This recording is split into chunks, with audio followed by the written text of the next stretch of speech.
Hi everybody, Leo here from leosgolf.com, and I'm back again today with another video. Today I've got something a little different. I'm focusing on perhaps the renaissance of a product, I believe, the Skytrak, the original Skytrak, not the Skytrak Plus.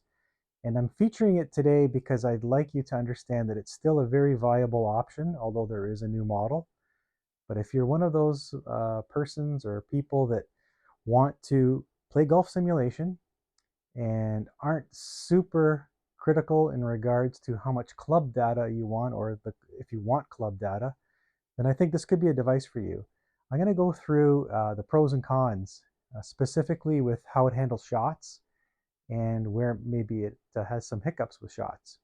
I'm also going to show you where it excels compared to other launch monitors in its price bracket.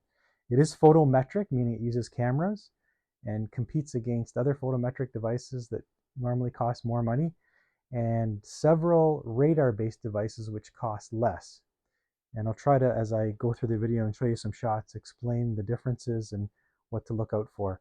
What I want to do in this video is expose it for its good points and its bad points as well. I want to show you those so you know exactly what you're getting into. So for now, sit back, relax, and just watch the video.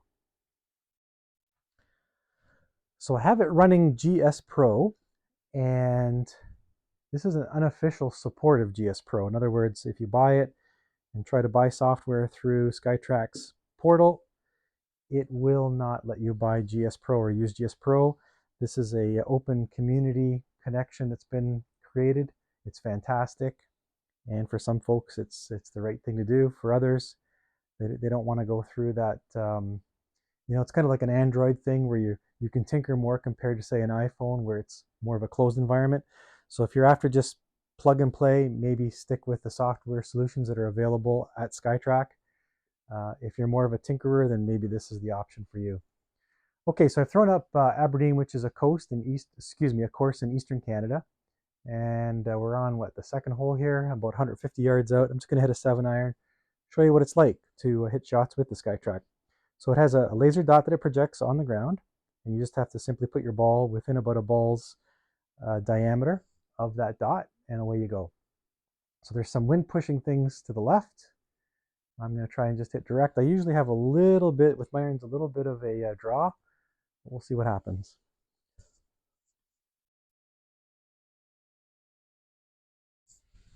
I hit that thin, and I think it's waterbound.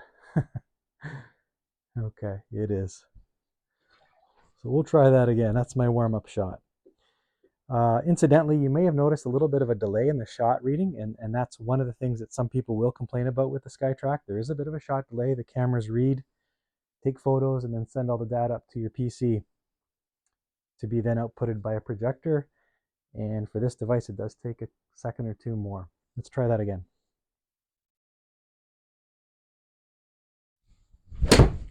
Much better shot this time. Hopefully I get to the green.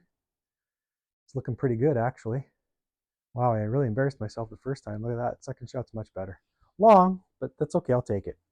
Okay, so you see the shot shape there? It was a nice, actually a little bit of fade. And we're kind of trying to remember now if I can show you that shot again or not. In practice mode, maybe I can't. Oh, maybe there is. Yeah. Let's see. Is there a replay? There you go. There's the replay. A little bit of a fade. Okay. All right. So, reading nicely. Now I'm going to take you closer to the green and try to simulate where it can have some issues. So we're 23 yards out here. I'm going to try to hit a flop shot. And what I mean by flop shot in this case is a really high shot up in the air. And these launch monitors, camera-based on the ground, can struggle with this. We'll see if it works out here or not. So I've got the face of the club really wide open. And I'm basically going to try to aim to hit the awning or the roof of the enclosure here. And it did. Oh, and I read that one. Look at that. So sometimes they read, folks. Sometimes they don't. But if I try to go ultra high, I'm going to try to really whip it up there. It may not read. Let me try one more and see if I can get it to jump even sooner.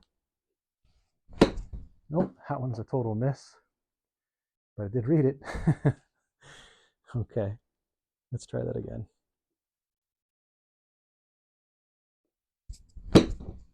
one's a little higher. To the right, I think it might still read it. Yeah, to the right. Yeah, it was long. So it's reading them, making me out to be a liar. But I just will warn you, you know what? There are times where it will not read. Try one more. That's a really high one with lots of spin. Short as well. Ah, there we go. So see, that was a shorter one. Tons of spin. It came up, hit the top apron here, and basically fell down to the screen. So it was maybe, you know, at apex 12 feet or so, and it reached apex at maybe 5 feet. So a real flop shot. But regular shots, I'd say really no problem. Hit another one. There you go. Okay, so just be aware. I'll take that. Move on to putting. And Skytrak is actually very good when it comes to putting. Here's a 17-foot putt. Quite a bit of break from one side to the other. I'm going to position it, well, maybe something like that. And I'm going to try to hit this. My surface is a bit quicker, so it's 17 feet, but I'm going to probably aim for about 13, 14 feet. We'll see what happens. Probably a little light. Let's see. Yeah, a little bit light. Let's try another one. I probably only hit that about 10, 11. Let's try for 13, 14. It's the same. Maybe just a touch longer. Yeah, almost identical. Okay, putting's not warmed up, and you notice I'm leaving it low too. So I'm going to aim a bit to the left. Let's get some more power behind this one. There we go. That might even be long now. Yep. So it's reading really well. I mean, it's, you know, I'm commenting to you about what I think it's going to do, and it's doing it. So that should be a testament that it's actually performing as expected. Try one more. That one's not bad. Let's see what happens. Yeah, very close. So there you have it. Now, one more putt, and here's where radar-based units just will not work. I'm at 2 foot 9 inches away from the cup. The ultimate simulation putt. Radar-based units will struggle with this. There you have it. No problem. Let's repeat it again. Let's actually, geez, can we go even closer? Do we dare? Let's try it. Let's go right inside the circle here. 1 foot 5 inches. Will it read? Will it read, folks? Yep, sure does. I'll even try to hit it softer. Let's try that.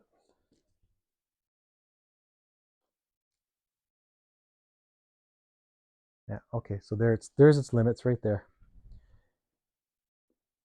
A little niggly at that distance. I'm going to put it forward to the dot. That probably went 3 feet, which is what you do. You'd want to finish that in a real game. Try one more. Even softer. Will it read? Is it going through? Yeah, it's not going to read that one because it's just too slow, which is fair. But again, if you just want to finish that putt, that's going to be close. Yeah, there's the limit right there. It probably has a threshold of X miles per hour. But certainly, I mean, I'd let somebody pick that up on the course, wouldn't you?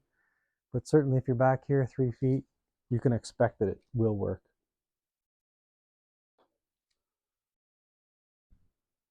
There you go. Okay. Last thing I think I'll show you is a couple of drives. So, okay, folks, let's try some drives. I'm back with a driver. I do have a slice tendency, although I'd like to try it and call it a fade. So I've aimed a bit right. Let's see what happens. Wind's probably going to push me. You see there, the 6 mile per hour wind is probably going to push me. Let's see what happens.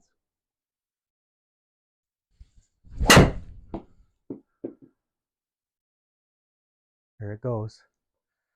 Not horrible, but launch angle was high, 16. I'm only going to get about 200 out of this. I'll hit one more.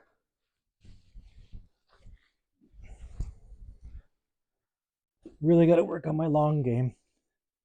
It is by far the worst part of my game. If I could corral that, I could score a little better. I'm not going to aim this time. I'm going to stay down the center and hope for the best. All the best.